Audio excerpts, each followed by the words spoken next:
هل تشعرون بالفضول لمعرفة التأثير العميق لسورة الفاتحة على حياتكم؟ استعدوا للانبهار. سورة الفاتحة، فاتحة الكتاب الكريم، تعرف بأم الكتاب. إنها البوابة إلى القرآن، تتلى في كل صلاة وتجسد الامتنان ووحدانية الله. لكن انتظروا، هناك المزيد. سورة الفاتحة ليست مجرد الركيزة الروحية فحسب، بل هي أيضا مصدر قوة للشفاء. فقد أكد النبي محمد صلى الله عليه وسلم على أهميتها للصحة الروحية والجسدية. إن تلاوتها يمكن أن ترفع من معنوياتكم، وتخفف التوتر، وتدعم عمليات الشفاء في أجسامكم.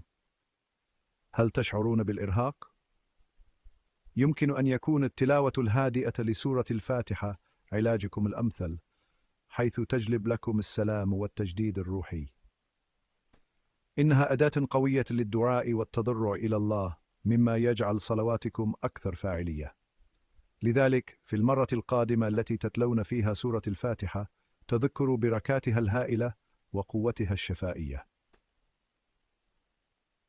حقا، إن القرآن الكريم مصدر رحمة وشفاء للمؤمنين. احتضنوه ودعوا نوره يرشدكم.